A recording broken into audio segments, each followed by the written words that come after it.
up, what up, what up? Welcome back to the Aces High podcast. We're your hosts, Miriah and Ty. Ty, happy Monday. How you doing? Good to see you. Happy Monday. It's good to see you as well. I'm doing okay. I'm hanging in there for a Monday. It's a victory Monday for the 4-9, so I'm in good spirits. You know, last week we talked about how it was a victory Monday for the Aces, but not for the 49ers.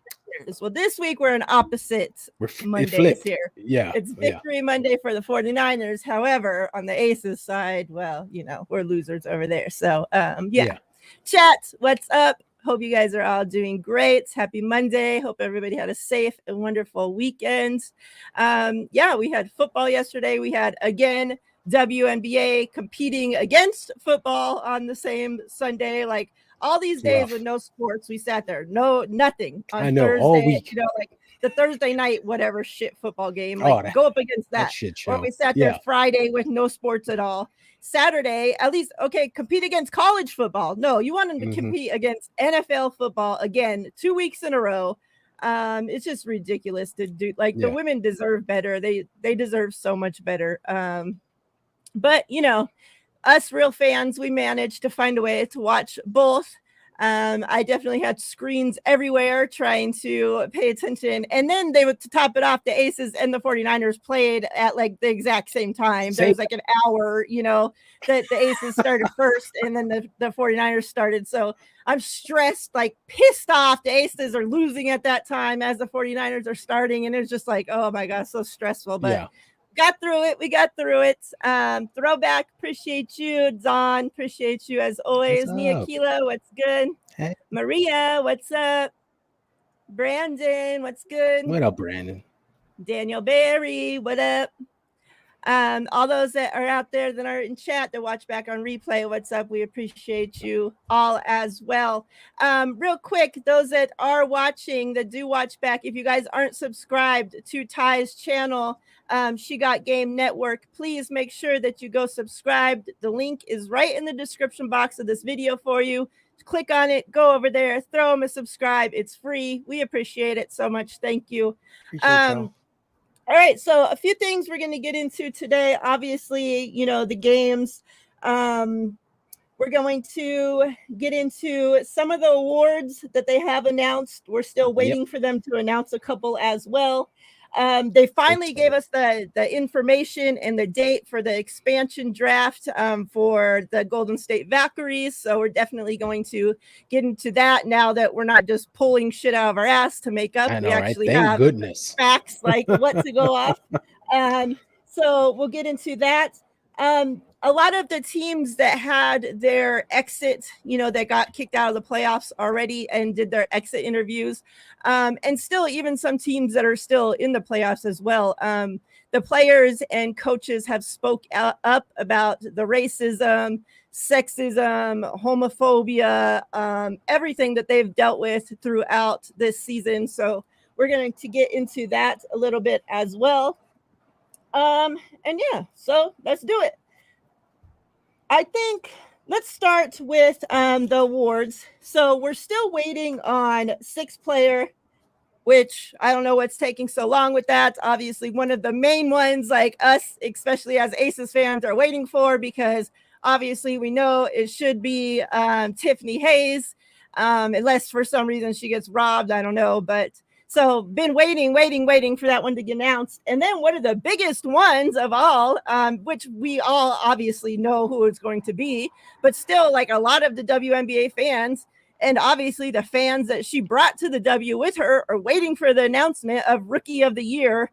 So there was a little thing that got released, and, you know, like they released some names and named Nafisia and Caitlin as winners before even those awards got announced. So we obviously know it's going to be them. They have since done the announcement for Nafisia for winning Defensive Player of the Year. So congrats to her for that. And they also announced the Coach of the Year and the executive of the year, which this year happens to be the same person, Yep. Cheryl Reeve. So congrats to her, obviously the head coach of the Minnesota Lynx. And I mean, she won that by a landslide. The Oh yeah. votes for coach of the year came in. She got 62 of the votes.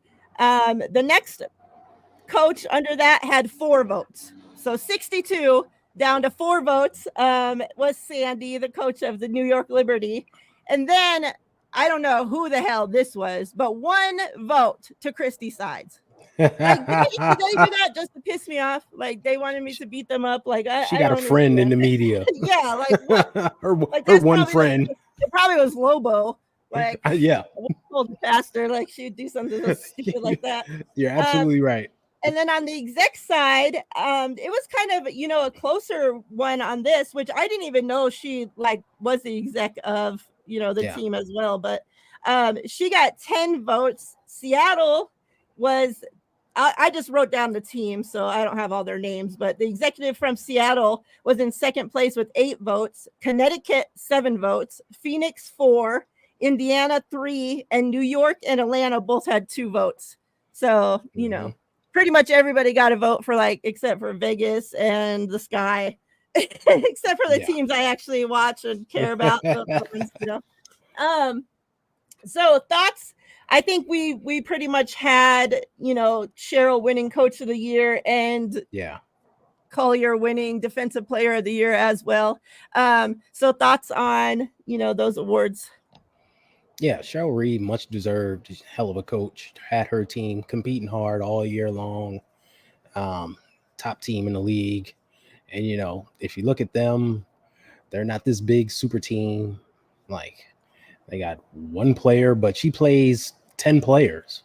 Like, she'll throw the whole bench out there. She doesn't care, and we've seen her do it. So she's put together a great team, had a great season. She's more than deserving. Shout out to her, and she's just an awesome individual. And like I said, she's also the executive. She actually puts the team together, so she definitely deserves that as well. Defensive player of the year, we talked about this. It could have gone to Asia. It could have gone to Dejanay. It could have gone to Collier. Nafisa had a great year.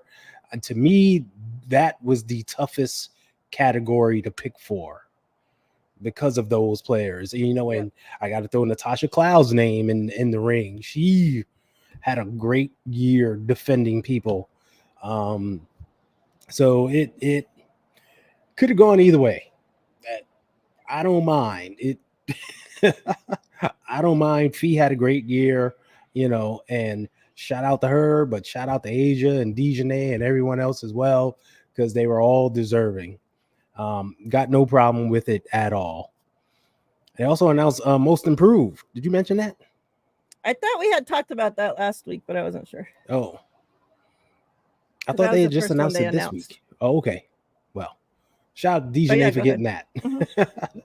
Dejanay Carrington got it. So shout out to her. Go ahead. Shout out to her. We talked about her all year, the job she's done, and defensively and offensively, and she's one of the reasons why Connecticut is in the Final Four right now.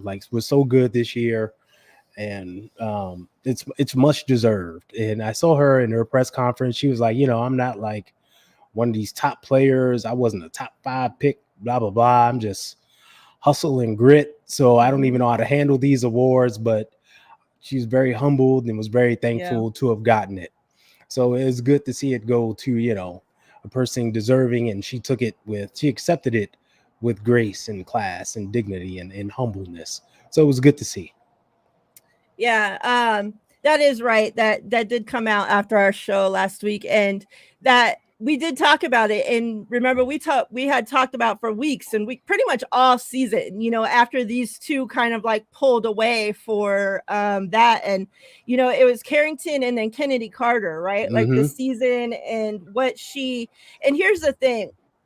Now, Kennedy only got 4 votes or a handful of votes. And I know Sky fans and a lot of people were upset about it and thought that, she should, at least if she wasn't going to win it, at least should have got more consideration than just, a handful of votes, right? And the thing is,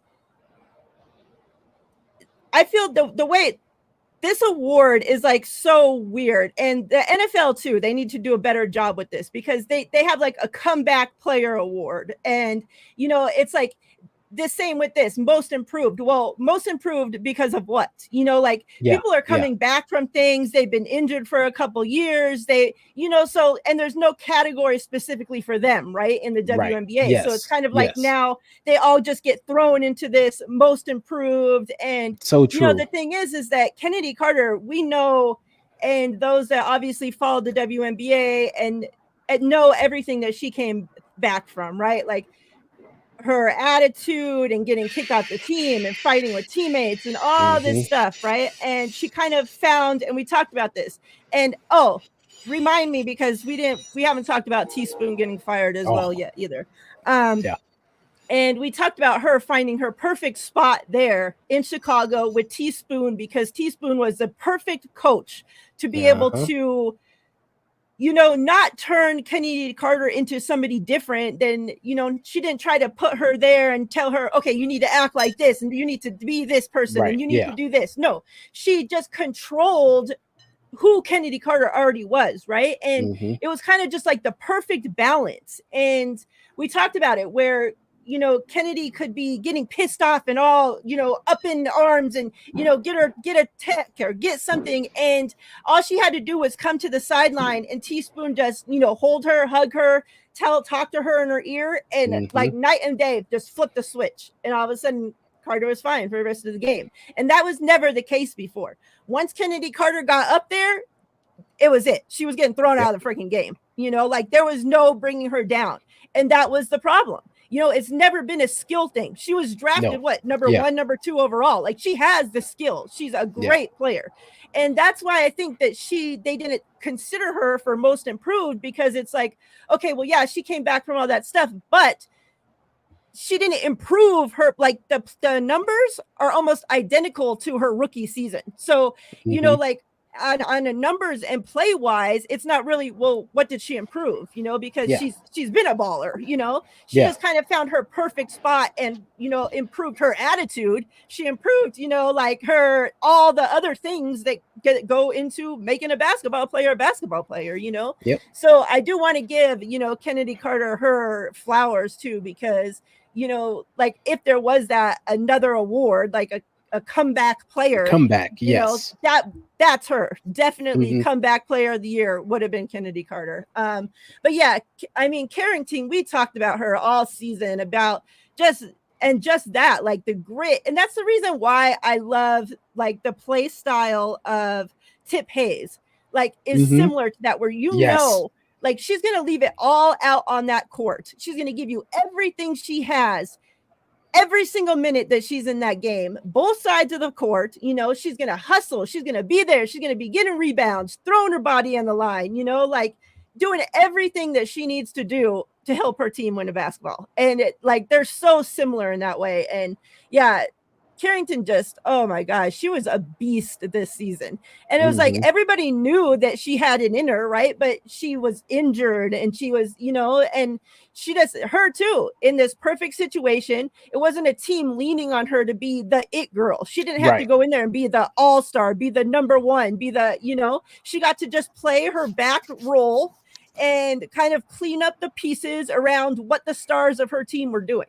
And she came in and just filled those little holes like glue, all around that team, every area they needed. And she's what they've been missing. That's what this team has been missing. Yeah. It's funny because like when she got in there, it was like, all right, you're automatically our defender, our number 1 defender. We want you guarding. Like if there's a guard, you have to guard them. Yep. We're not putting Dewana Bonner or Alyssa Thomas out there anymore. It's your job. And right out the gate, game 1, Caitlin Clark. Right? You got to guard her all game long. And that carried throughout the season. And wherever the team's best player is, she's guarding them. Guess guard. What were you going to say? Oh, no. I was saying, and she did guard her too. Yeah, and just like throughout she locked the season, her down all season every time she had to guard her. It didn't matter if it was Drew Lloyd, Kalea Copper, you know, Jackie Young with the Aces is Jackie Young or um, KP. Take your pick. Like, but she's out Mhm. there. She's guarding. But like you said, offensively, she's their fourth option. It's Alyssa Thomas. It's um, Dewana Bonner. Then you got Bree Jones inside, then her. But she played that Yeah. role perfectly. She didn't try to take over. She just hustled on breaks. She started hitting her threes. She's making plays happen. I mean, she's had a few 20-point games this season, just all off of like hustle and taking advantage of her opportunities. So I think just a great season for her, more than well deserving. I agree with you 100% on there should be like a comeback player versus most improved, because Mhm. in this category, the person that finished second was De'Arica Hamby. And we know De'Arica, she's a good player, but like her numbers, like last year, she had a child. Like she had her second child literally right before the season started. So physically, she wasn't able to do what she would normally do, Right. right? This season, she came back full health. We seen her play, and her numbers this year kind of were like close to what they were when she was coming off the bench for the Aces. They were a little better because she's a starter now, but she looked like De'Arica Hamby, Yeah. and she looked like freaking Asia Wilson when she played the Aces. But we know how that goes, right? But for me, that's like, okay, that's the perfect comeback player category. That's where she Yeah. should be, right? Like she fits in perfectly there. So I do hope going forward they take a look at this and say, hey, there's a way we can have comeback players, because there are players like her who Yep. come back from injury, maternity, whatever. They're playing overseas, something where they can fit into a category Mhm. and, be recognized that, hey, you were here already. You've been playing, but you had an off season and now you're back. And that's the way it should be. Yeah, especially in a league, like you said, of women where they are having children, like that's Mm-hmm. not an easy thing to have a child and then be expected to come back and play like Exactly. a sport, like a professional Mm-hmm. sport at a professional level, just a few months later. Like Yeah. that's a crazy thing to be able to come back from. And then you like any sport, you tie in the injuries as well. They're not exempt from those, right? Like they Exactly. still Yeah. get those as well. So yeah, I think there's definitely, especially, and the league's growing, the league's getting bigger. We're Yeah. about to talk It's about it. expanding. Yep. I think we can do with a couple more awards, won't hurt them. Like, come on. Nope. Not at all. Especially when you just give them a little trophy that's this I know. freaking big as a Pez dispenser. Like, The little league trophy. Like, what is that? Come ridiculous. on. Um, Also, the real quick, another thing that was announced was the all defense teams. Yes. So first team all defense is Dejanay Carrington, Nafisi Collier, Ezzy Magbagor, Brianna Stewart, and Asia Wilson. And then second team, you got Natasha Cloud, Jonquel Jones, NECA, Alana Smith, and Alyssa Thomas. Any surprises there? I would think AT would be my only surprise, but like, who are you going to replace on the first team with her? Like, that's the only Yeah. thing. It's kind of crazy for her to be in the second team, especially, I mean, the playoffs, don't count, but she's had a hell of a playoffs. We're going to get into Yeah. that too. But I don't think, for the most part, I think that's pretty much, like what was expected, I guess, looking at the list. Yeah. Those are your top candidates. I mean, we're talking about the defensive player of the year candidates with Fisa Collier, Dejanay, Asia. They were locks. Yeah. Ezzy Magador was like the second in blocks behind Yeah. um, Asia. She's there, and Brianna Stewart's always all over the place. I mean, she's just a lane clogger and everything. So yeah, rightfully so. Second team, yeah, T Cloud. I mentioned her. She's guarding 1 through 5 every night. John Quell, we know what she does. I mean, NECA, Madam President, I don't think there's any surprises. I know the only person I could see that maybe could have been left off is Michaela Ogumawale from Dallas, who's great offensively, we know, but she's also very active defensively. She's one of the leaders in steals this season, and she had a very good year, but it's a tough category, like I said, overall. So yeah, that's a perfect comment, Ghost. Glad Izzy got on there. Agree. Folks forget about her sometimes. She's a defensive monster. Yes, she is their racer. You come down the lane, you're gonna be in trouble if she's there. Mm-hmm. And on a team full of stars, especially like big name, that's the problem, is that she has big names on a team with her.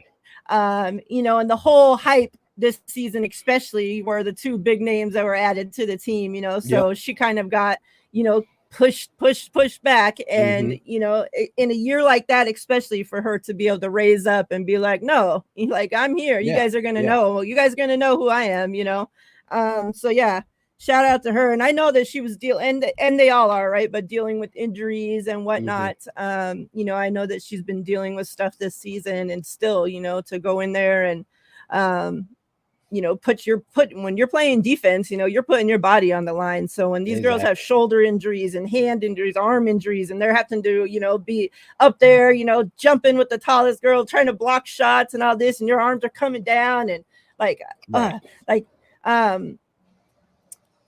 who is it?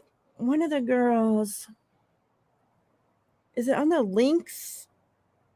Somebody has a hurt player right now, and it's their shoulder. Like, you can see their shoulders all taped up, and it's a big, and you can just see, like, she's like not like they're coming at her, like, and she's under the basket, like, she ain't even trying to raise up her hands or anything. She's just like, and like, no, that's not normal. Like girls aren't going to play like that, and it's like, that's the kind of shit they're having to go through. So hopefully we find out who. I mean, we obviously know Rookie of the Year, but announcement sometime soon would be nice. And then 6th Player of the Year. I think that's the only 2 that we're still waiting on. That's left. Yeah. Yeah. It's kind of. Do they always do this where they like release one and then wait? Like, it seems why like don't they're they just like do an announcement of announce all the freaking awards? Like, what the hell's going on? They're staggering it extra long this year. It's weird. Yeah. And like I even had to look again to make sure, like, I didn't miss them, because I'm just like, what the hell's going on? And like, normally MVP would be last, since that's the big one. Mm-hmm. But now I know this year, because of the hype and everything, what they're doing. But still, like, put it out there. Like, Rookie is no mystery. Like, just put it out there already. Come on. Like, what's the wait for?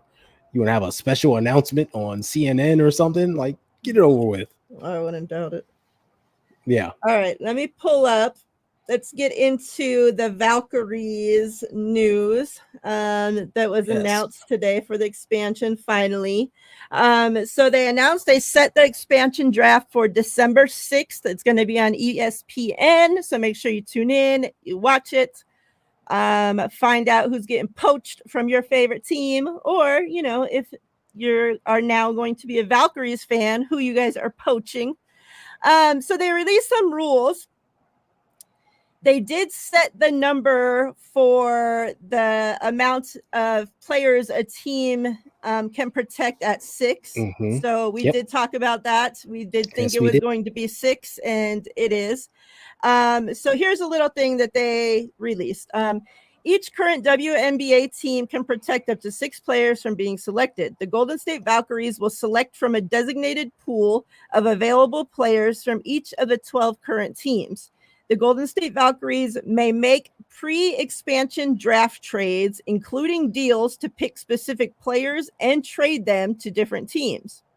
The Golden State Valkyries may only select one player set to become a 2024 unrestricted free agent.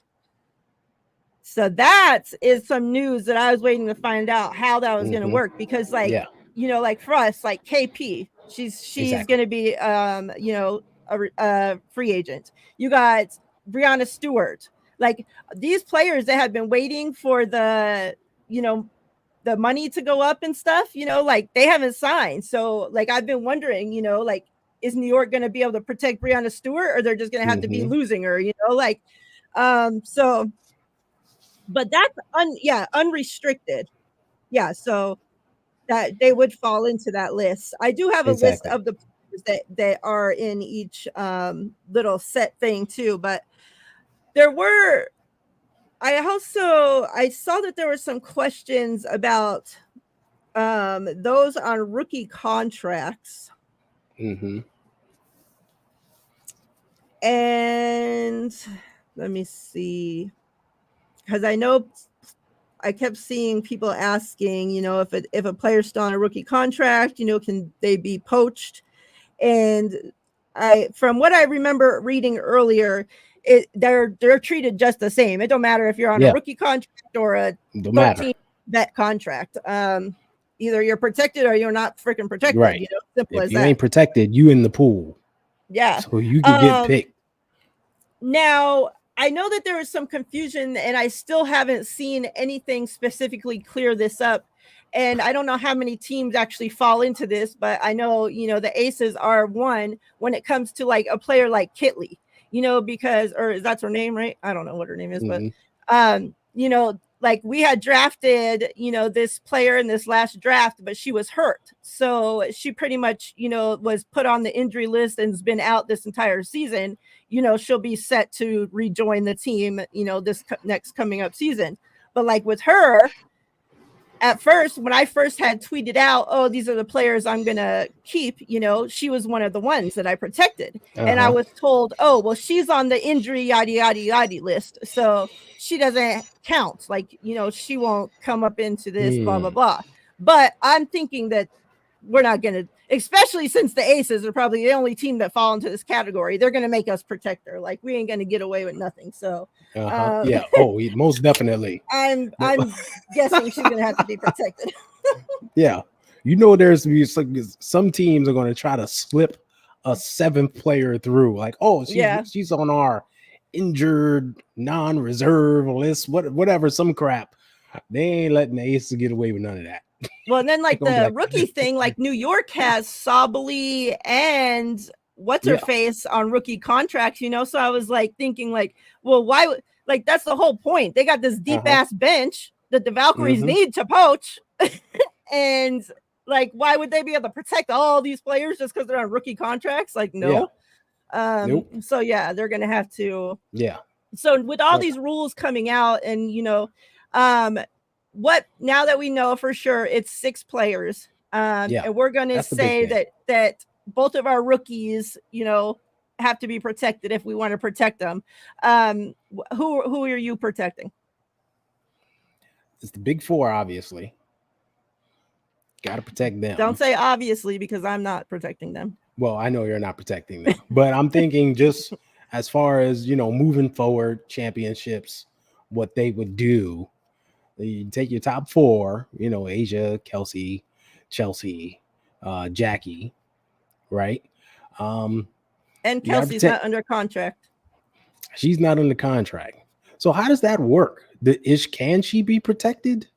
Because I was trying to read the fine print. Yeah. So can they place her protected or no? That's why it says so. The Valkyrie can only select one out of That's all right, only one. Teams. That's right. Yes, I forgot about that caveat. So, but the Aces would be like, so let's use KP for example. So the Aces could protect her and then obviously work on a contract, sign her, and keep her. Yeah. Or they could protect her and work on something to trade, to another team.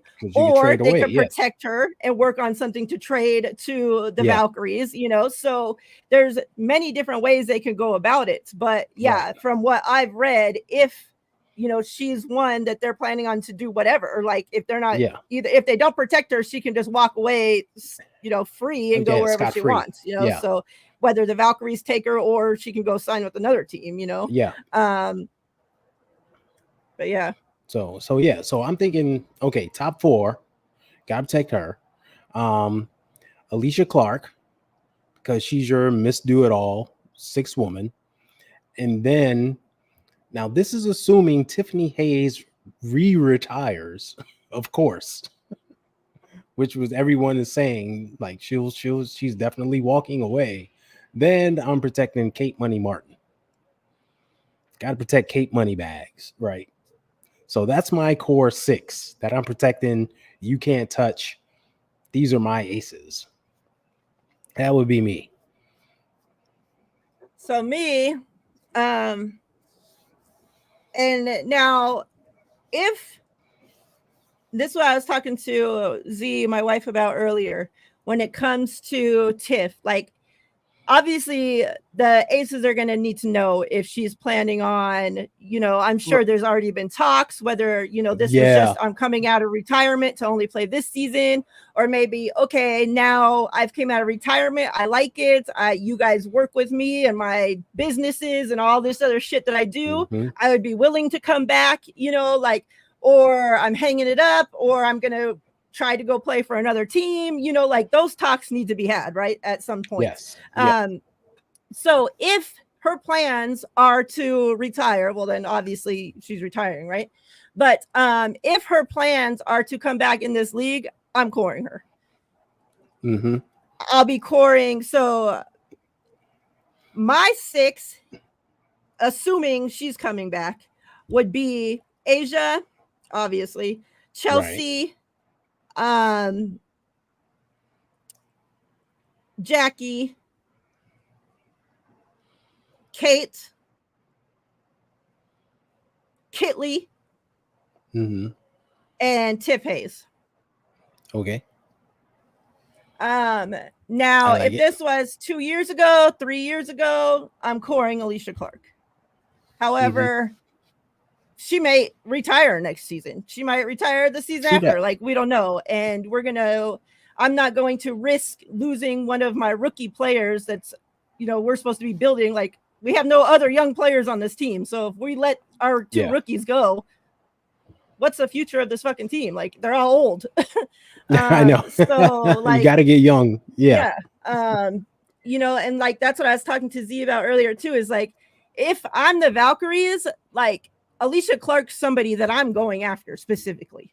Oh, Like, most definitely. and obviously, yeah, she's old, she's not going to be in your starting five, she's not, not one of those players, but she is so important to, what's done outside of that, like bringing up Mm-hmm. these young players. And the reason why I'm comfortable, and obviously it would break my heart, right, for her to go to another team, but Yeah. I'm comfortable with it because her point of being on this team, especially this past season, was to get Kate Martin ready for this, to take her spot, to be Alicia Clark. That's a good So point. at some point, she has to do that. She has to take Mm-hmm. over. Like, that's Yeah. what this is for. So the Valkyries, if they're smart, they get them Alicia Clark on that team. Yep. Yep. And You like know I what? said, You're I would totally hate right. it. Yeah. I would hate it. Like, she Mm-hmm. has been so much, you guys know, like so much to this city, to that team, inside, outside the locker room, on the court, off the court, for the city of freaking Vegas, has been so Yeah. important to us. But like, she has, people like that, Yeah. like I hear you. they're giving hearts. Like, she has to fulfill she has needs to fulfill too, Yeah. and if she can go be that for a team that's starting off, like a brand new team like that, brand new everything, like they're going to be Oh yeah. treated great over there, Mm-hmm. and like I would love, for her to be able to be a part of that as well. Oh yeah. The unselfish part of me. um but Well, you know, she if would pour her Tiff heart into Hayes them. retires, yeah, if Tiff Hayes Yeah. retires, definitely Alicia Clark's the person I'm keeping. Oh yeah. No Yeah. doubt about it. Like I said, it's caveats. Like if this Yeah. person retires, if like there's still factors involved that Yep. need to be settled on. But I'm with you 100%. I totally agree with that. And it's going to be fun to see how this shapes up, what teams Mhm. do.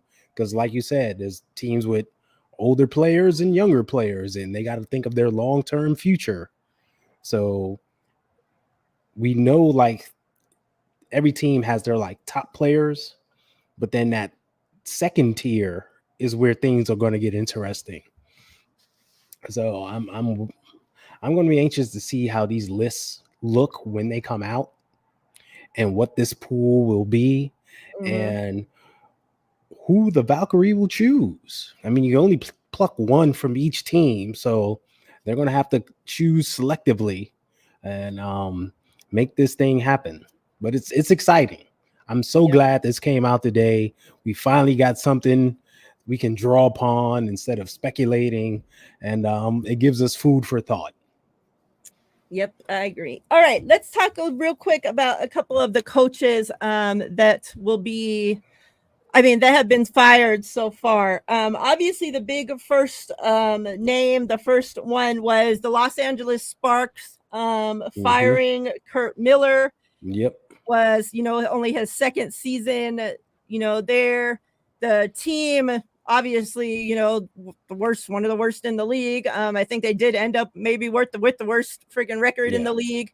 But at the same time, like that team was dealing with so many injuries. Obviously we know like with Rakia, like I don't know what took so long, like to get her involved, like Yeah. why he thought, before like it took Cameron Brink going down for him to realize, like, oh wait, I got another rookie on this team. Uh huh. Like very weird things going on there. So, I mean, I wasn't surprised at all that he was fired. I will say Derek Hamby did come out and tweet, about him and, like the type of person, like what he meant Yeah. to her and all this. Obviously, with everything that she's going through, he's been her coach the whole time that since she's been traded to the Sparks, so Yep. he's been the one that's there in her corner, so I wouldn't expect nothing different there. Rakia's mom also sent out, put out a tweet about it and didn't say nothing about his coaching or nothing about that, but just said that he was a good person and, Yeah. talked about the person, so I do think, there is some weirdness with the whole Rakia situation and who knows. Very interested to see if he is up for consideration for the Valkyries job, if he's up for consideration with the next one that we're about to talk in the Chicago Mm-hmm. the Sky, or what his next move is. But he's just never been. I never really have liked him. Like I don't know. He just always has rubbed me like the wrong way. I don't know what it Yeah. is about him, but just like I don't know. But this wasn't a surprise. Like I said, yeah, he was only there 2 seasons, but I mean, Right. injuries or not, like we saw other teams that had injuries that turned their team around at least at the end of the season and started winning They made games. it Like run. Yeah. he did nothing. So your thoughts on Kurt Miller? Yeah. Kurt Miller, good coach, but he was when thrust into a situation where he's got to turn the team around and really coach some young players. I think we saw limitations there. We all to give you some background, he made his bones in Connecticut, where they have, an Alyssa Thomas and DeWanna Bonner and going back Courtney Williams and Jonquel Jones, right? Mm-hmm. We're talking some of the better players. And I mean, Jonquel Jones won MVP one year when he was there. That's how good she was when she was there. And, Courtney Williams, queen of the mid range, right? Helping the Lynx right now get to where they are. So he had some studs on that team who propelled them to greatness. So was it really him or was it all the players? Well, Yeah. throw him to Los Angeles when you got young players and you're dealing with adversity, it didn't work out. And I could see where management came from, because at the beginning of the year, he was starting some of his older veterans that he was leaning on, and it kind of wasn't getting the job done. And it wasn't until they got injured where he started playing like a young rookie, Rakia Jackson, or a second year Ray Burrell, and some of these other players, and they were shining. And it was like, why didn't you do this earlier? Mm-hmm. Especially in the case of Rakia, when she was getting limited minutes. But even in those limited minutes, you saw she had Yep. it. She could play. And it was like, put her out there. Like, stop being Yeah. stubborn. Give her the green light. Cameron Brink can't be the only rookie that you put out there. Put her out there as well. Let this be your 1-2 punch going for the future. So it's things like that. And they did win 17 games last year. So to see them regress to just 7 was like, whoo, that's not good, especially when you have a alleged better roster. And I understand their guards got decimated, right? They're playing with young players, but you expect that to at least maintain that like 17 win threshold somewhere around there. And it just didn't work out. It just didn't come about. So they moved on. It happens in sports. You've seen coaches get fired after one season, Teaspoon, like, but that's a wholly different dynamic. But it happens. So maybe he will bounce back somewhere. I mean, for all purposes, he's a great guy, seems to be loved, but can he be trusted to turn around a new young roster? That's the question mark. Yeah. All right. So Teaspoon, former head coach of Chicago Sky, was her first time head coaching, first year, and she gets fired after 1 year. And, this one was really a head scratcher because, like we talked about earlier with, Kennedy Carter, like she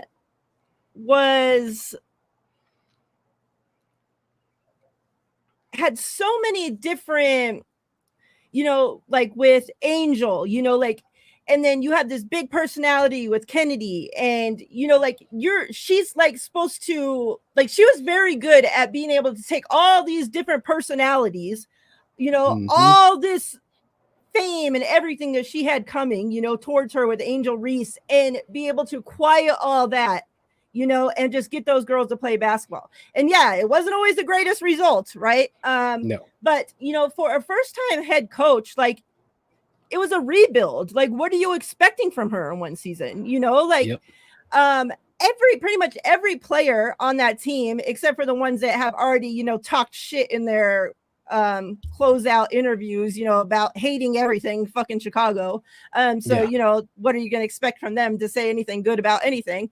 But any other player, the ones that were actually going to be on this team next season, that were a part of Chicago Sky's future going forward, have all came out and are very upset about this firing, very confused. Nobody was expecting this coming. Angel attributes everything to Teaspoon. The reason why she even was drafted, she said that the reason Chicago Sky even moved up in the draft to go get and draft Angel Reese was because of Teaspoon. So it just means it seems like this has to be something to where there was either a falling out with her and the GM.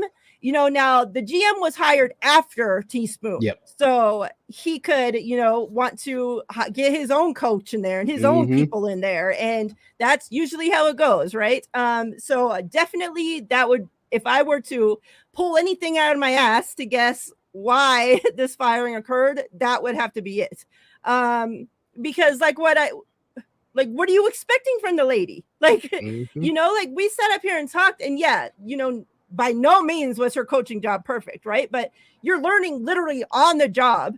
Now, the coaches, she didn't set herself up, like, the plan wasn't great. Like, she needed to have strong assistant coaches set up around her, as a first-time head coach to help figure the shit out, right? Like, no, it was pretty much like, okay, everybody here, figure it out. We're not strong enough to lift you up, and you're not strong enough left yet to lift us all up. So we're kind of all just doing our own thing. And so, like, the coaching was kind of a cluster like that. But I mean, did I think she did such a shitty job that she should have been fired after one season? By no freaking means whatsoever. No. Especially when the roster was completely rebuilt. They had 3 players held over Yeah. from the year before. Now, normally you come in and you see a team and you go watch the film of the players. Like, okay, I see what I'm working with and I can integrate the rookies. Nope. Yeah. Not in her case. She was basically starting from a blank slate. And it's like, all right, I got to figure this out on the fly because there's no real preseason. They don't have much of a training camp per se. So it's like, I got to figure this out on the fly. What's going to work? Who's going to be that person? And then not to mention the fact that they dealt with injuries. Like Elizabeth Williams, their starting center got injured. Mm-hmm. Camila Cardoza was injured to begin the season. So you're down 2 bigs automatically. So, but she made the best of it. And she started to figure things out. She had Kennedy Carter coming off the bench and was like, wait a minute, I got to get her in the starting lineup. Let me get her in there. And she started playing better even in the starting lineup and tweaking some things. So, and they were in the playoff hunt until the end of the season. Basically until Angel got injured. Yeah. So it's like starting from a blank slate, you're in the playoff hunt, figuring this out on the fly. What exactly did she do wrong? Nothing. So I'm with you. The only thing I could pull out of my hat is that the GM got hired after her. And these GMs, they come in with these egos and they want to put their stamp on things. Mm-hmm. And they want to build a roster the way they want to and put the coach in place to be like, I did that. And that's not the case. And, Teaspoon's a strong woman. Mm-hmm. And we got to keep real is real. Some men can't handle strong women. That could be something too. Yeah. We might hear about that down the road, but it's weird that this happened. Especially we all applauded the job she did. Mm-hmm. Just starting from scratch, dealing with all these different personalities, had to make the trade for Mabry because she wasn't fitting in and had to move on from there, but still handled it. Yep. What can you do? It's so strange. And like you said, the players, I feel for them. Because I was checking out Angel Reese's podcast, and she was talking about it. This is before the firing, how much Teresa Weatherspoon means to her and everything. And then, I know they are devastated because they really, really loved her as a coach and as a person. And she loved them. She poured into them. Yep. So it's going to be interesting to see who they now put in place of her, because those are big shoes to fill, whether that GM knows it or not. And not to make this about race or anything, but one of the things specifically that Angel brought up after the firing was that not everybody knows what it's like to be a Black woman playing basketball in the WNBA, and that's something obviously that Teaspoon could relate to, that she knew about, that she knew, she was a Black woman that played in the WNBA, right? She lived it. So now you have a white male GM of the Chicago Sky who is now going to be replacing this head coach, and okay, so who are you now going to pick to put in there? As we just talked about with Kurt Miller. Yeah. Could you imagine he goes and hires a Kurt Miller to exactly, Yeah. Very interested to see how this ends up. Yep. All eyes are on this coaching spot for sure. And then one more real quick, and not to spend a lot of time on it, but the head coach, previous head coach of the Phoenix Mercury, Nate Tibbetts, whatever his freaking name is. Now this one, the only reason I really want to talk about this is because a lot was made about his hire even into the WNBA because he was hired. He was an assistant coach, I think, for the Magic, and was hired. He had never been a head coach of a basketball team, WNBA, NBA, nothing. Was just hired in, obviously, into the W from the NBA.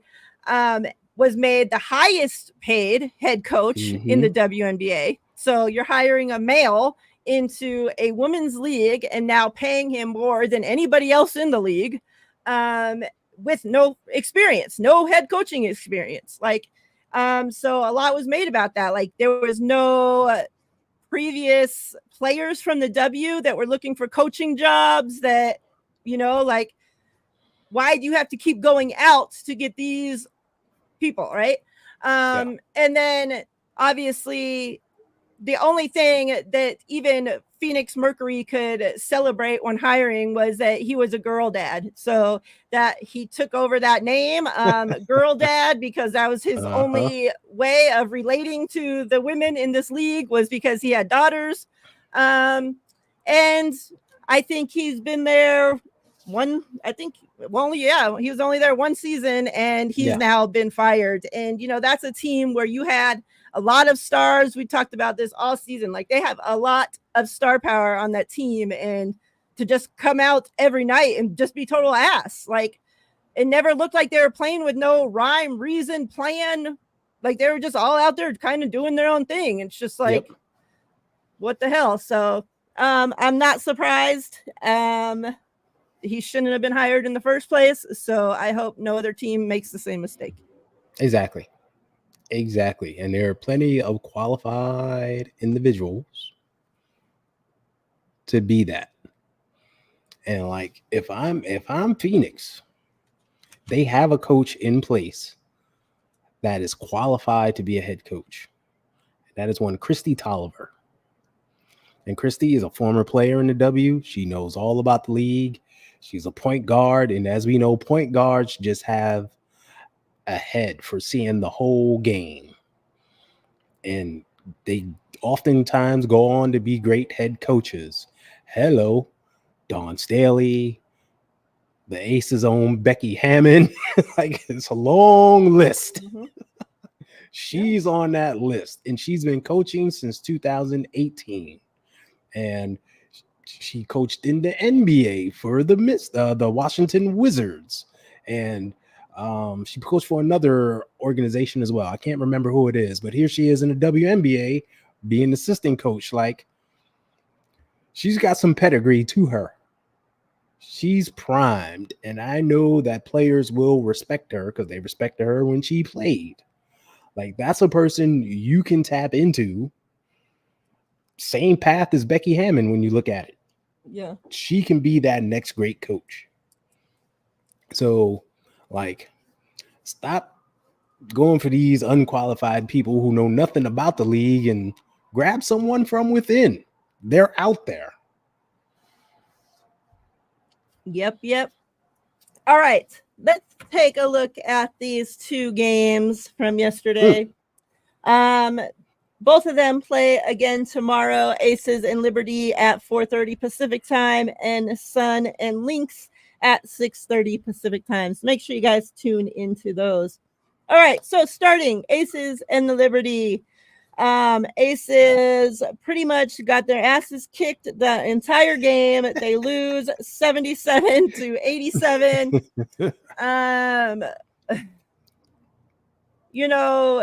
I feel like everything that we sat here and bitched about all season long about the Aces, about them being too small, about their defense being ass, about nobody else stepping up. Oh, man. Was the story of the game. I mean, the Liberty came into the game. You could tell their clear plan was to take Asia out of the game and make somebody else beat them. Obviously, nobody else has been able to consistently step up alongside Asia the entire season. So what better way to come into the game? I mean, there was times when Asia's going to the basket and she literally has 4 bodies on her. and you have other aces just standing around picking their ass because why would she even try to give them the ball? Because they're not going to make the fucking basket anyways. So, you did have finally KP step up and make some shots. Jackie, but like you're not playing fucking defense. And so when your other team stars are dropping 30 plus points on your freaking head at ease, like you're half the size of the other team. The only tight out there, like why do we have Queen on this team? Why? Put her on the fucking court. Give Meg some more minutes. Like, stop putting Kia out there. I'm sick of her. I'm so sick of her. I want to throw up every time I see her on the court. Like, it makes me sick to my stomach. Stop starting her and stop putting her out there. She's ass. Like, her 3 minutes of good defense isn't worth it when the other team's making fucking 30 points and she's making 0 points. Like, Tiff, like, I don't know where she was this game, although, like, I'm not going to sit out here and, like, that's Becky's fault. Like, she was hardly on the freaking court. Like, Becky's not using her freaking bench. Like, the last few games, like, they have played great because you used your bench. You went to your bench and you let them actually help. Like, Sid, where was she? 4 minutes. 4 minutes. Like I said, Queen, like, we need height. We need height against the Liberty. And Queen's just there, like, being a queen on the bench. I don't know what the hell she's doing. And then, Alicia Clark. So obviously Alicia Clark, was a key factor to shutting down Stewie last year in the finals. Yeah. And you could tell their plan was to get her into foul trouble early. It worked. And Stewie had a day because who else is guarding her? Like, nobody else can play defense. So then let me see, check my notes here. So you had Stewie with 34 points, Sabrina 21. JJ, even though she only shot 13, she had 12 boards, so she did enough for her part. Chelsea, like, the first 2 games against Seattle, like, we won those games because Chelsea Gray was Chelsea Gray. Like, I don't know. She, like, her shot was off. Her handle was sloppy as fuck. She was turning the ball over. It's like teams know. It's like, yeah, we can ooh and ah that she has, this great pass, like when it actually works. But what about the 75% of the time that it doesn't and it's a turnover? Like, what about those times? Nobody calls that out because, it's Chelsea Gray and she makes these ooh and ah passes. Well, it don't always make it to our fucking team. So, yeah, it's great the 25% of the time that it makes it there, but, like, she needs to stop turning the fucking ball over, and teams are going after her. Like, they're trying to get her to turn the ball over. Yeah.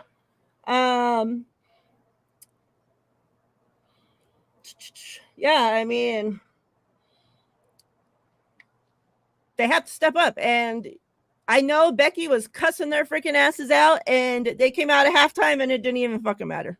Like, it was just a point to where I was just like, okay, just like, I wish there was just, you could just throw in the towel and be like, all right, you guys got this one. We'll see you guys next game, because like, you just weren't coming back. They're like, they could not even build, like, chisel their way back into the game. Like, it just wasn't happening.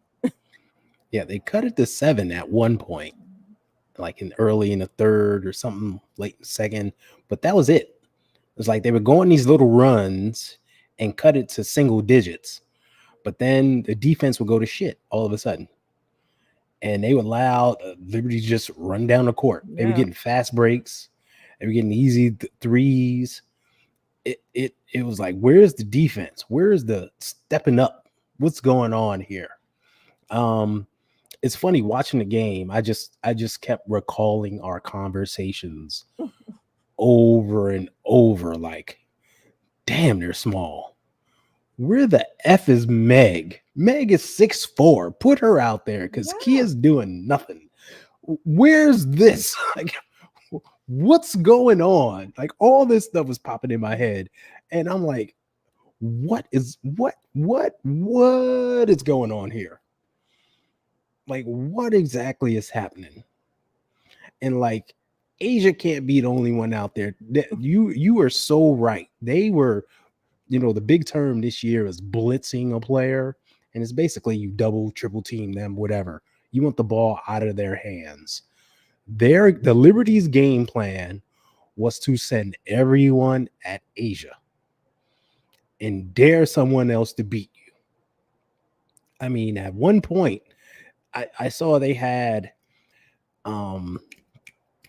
Kennedy Burke. Asia came down court, and Kennedy Burke was here. And Asia has a size and skill advantage on Kennedy Burke. She was going right at her. And out of nowhere came Jonquel Jones and Brianna Stewart. We talk 6'6" and 6'4" just swarmed on her like, nope. We backing up our homie. Mm-hmm. We leaving whoever we guarding alone. And you can either pass this, turn it over, or try to beat all three of us. That was their game plan. Yeah. And they stuck with it throughout. Brianna Stewart was constantly leaving her person and coming over and just acting like a wall. Just nope. We not having it. I mean, because Asia's our biggest person out there, and she's small compared to them.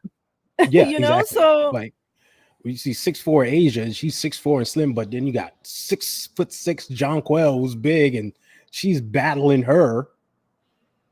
And then Brianna Stewart, 6'4" like with her 7-foot wingspan. Yeah, exactly. Like they're big. They have a big team. Their guards are 6'4", 6'2" and 6'1", and all this stuff. They play with height. Yeah.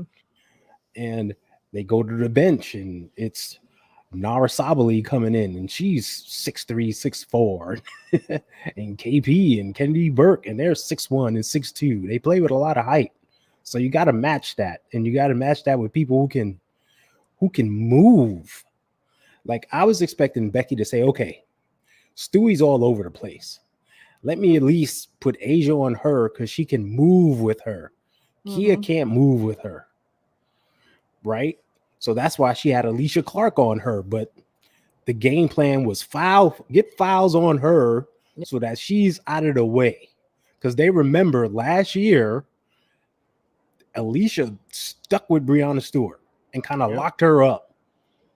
And that's part of the reason why they won that final game. So it was like, all right, she's a problem. Let's try to get her in foul trouble and get someone else out there. And it worked. Yep. So, like, put Asia on her and, like, bring in Meg or somebody to deal with Jonquel, who, tends to play on the outside anyway. Do something. But it just never happened. It just never happened. The lineup just got smaller and smaller. And it was rough. It was rough. And the big thing was the defense. They just, no stops, no runs, slashing to the basket, getting whatever they wanted, hitting it with wide open threes. It's like, come on. Yeah. Yeah. It was literally a bad day. Everything we talked about. Office. Yeah. Every bad thing that was evil out there and lurking came to fruition.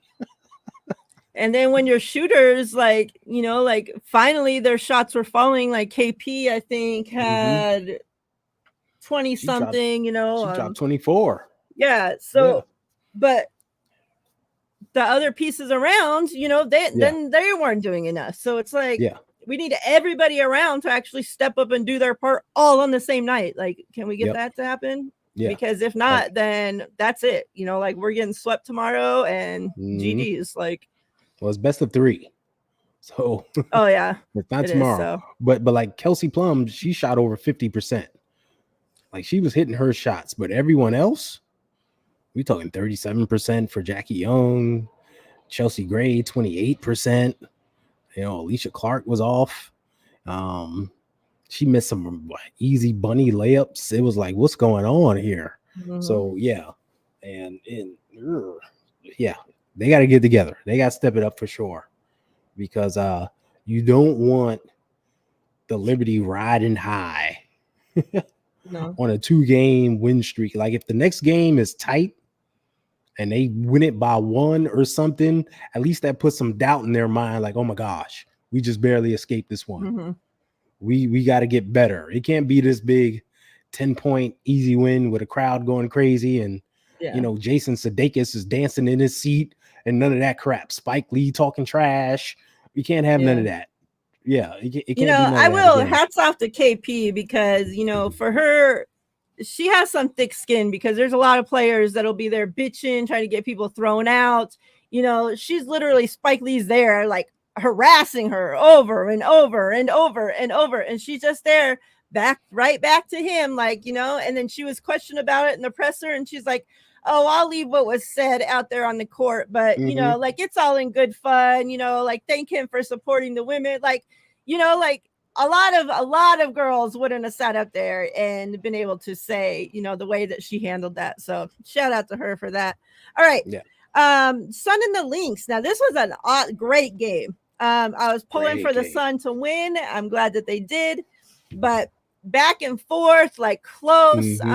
These two teams are very, very evenly matched. Like watching them play, like man, like it was good basketball.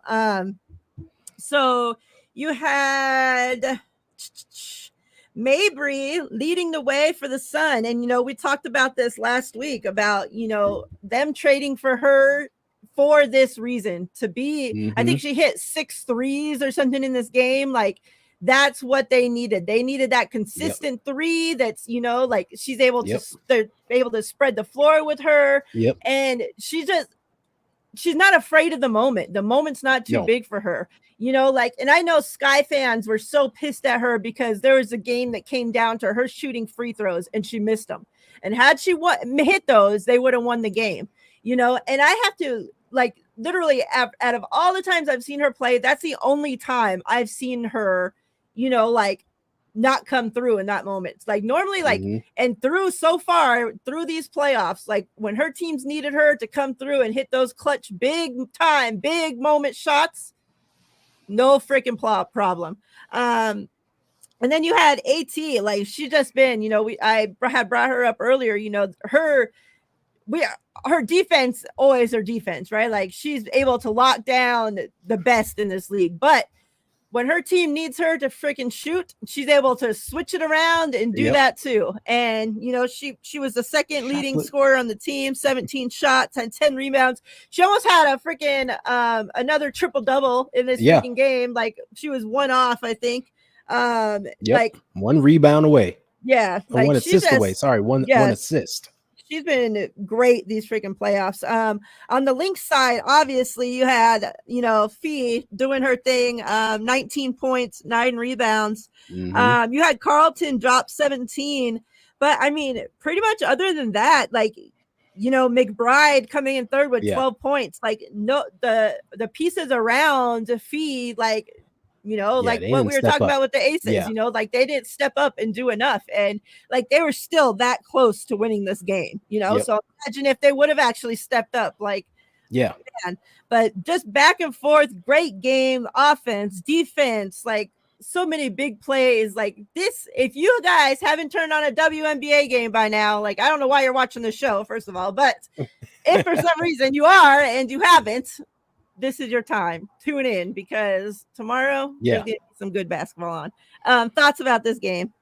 Yeah, you know what? You hit the nail on the head there because this is when you see teams play their best basketball, right? This is when teams kind of turn it up a little extra notch. And we're talking about the top 4 teams in the league are playing, right? This isn't 1 versus 8 like last round and stuff like that. We're talking evenly matched teams. And this one was 2 teams that are evenly matched. They pride themselves on defense and good shooting.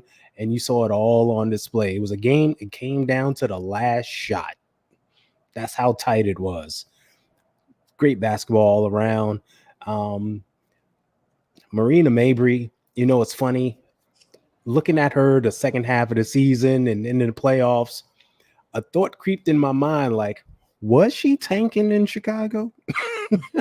I Just for a know. second, like, was she tanking? Because we talked about it, how she couldn't shoot for shit, like nothing. And all of a sudden, she goes to Connecticut. I want out of here. I'm missing these shots, man. They'll get rid of Yeah, me. she goes to Connecticut and she's lighting it up. I mean, she's the Marina Mabrey of old that we know that can just get hot and start hitting threes.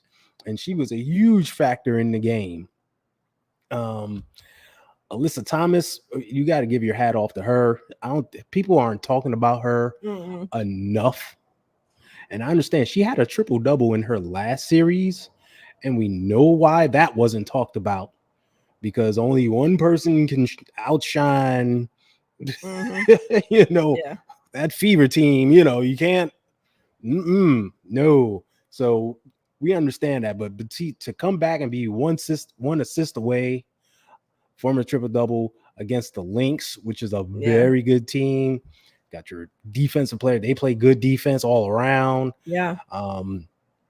She has to do it all. Like, that is a feat. It's a huge accomplishment, and hats off to her. But it was just a great back and forth battle. Like, the Lynx were up at one point. Then here come the Sun on the run, and they're up, and they're just exchanging blows and hitting big shots. And the end of the game, it was like, okay, who's going to get a stop? The Sun get a stop. Oh, and then they come down. They take the lead. And it was like, oh, here come the Lynx. It was must-see TV. And, we talked about previous rounds, how like the 4 and the 5 are closer matched. So you're going to get a much more tightly contested game. Well, this is your 2 and 3 matchup here, but they're just two very good teams. Yeah. That went at it in the way. And it's like the first time a road team has won during this playoffs. So it shows you the kind of heart that the Sun put out there to get this win. And it shows you, like, they've been doing this a while. The Sun have been a playoff team for a while. And this core, especially with Thomas and her wife, I keep forgetting her name. Dwana Bonner, sorry. Thank you. Bonner. Yeah, yep. how she does it, I don't know. Being built like this, and still being out there, and she hit a milestone, most playoff games played. Like, I'm talking about playoff experience. Like, she has now become the player with the most playoff games ever played under her belt. So hats off to her. And Dejanay Carrington doing her thing, Miriah Mabrey, they all just stepped up and got the job done.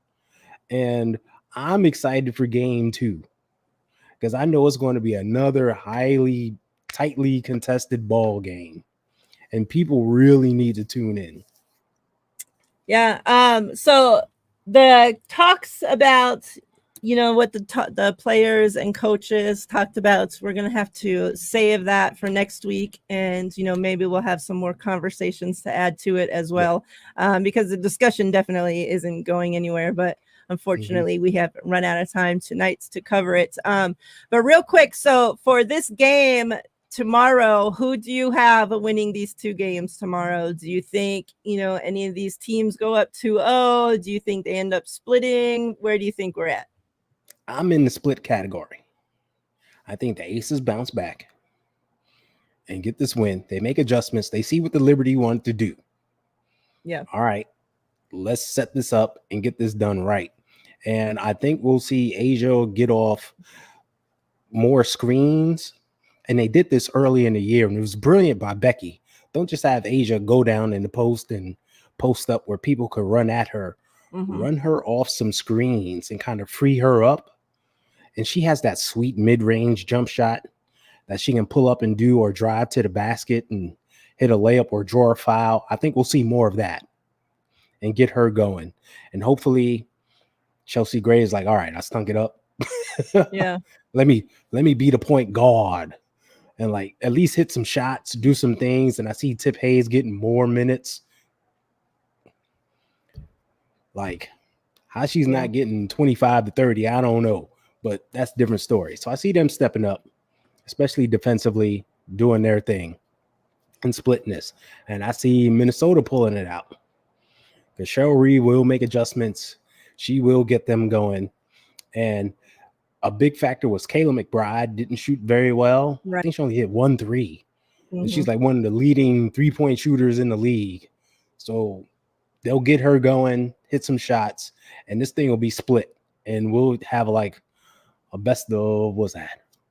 If you win split, well, still gonna be a best of 4 series, if you will. Like this thing's gonna go a bit. So tomorrow night, tune in, people. Yeah. I'm with you on the Aces. Obviously, you know, we can't grow them overnight. So like, but you have some height there on the bench. Like use it. I know they Not all look even the med same height when they're sitting down, but you know, if you have to stand them up to see, okay, this one's tall and get her on the court, like do what you got to do, Becky. I don't know, but maybe you're blind. But like the ones that are taller than you, put them in the game, okay?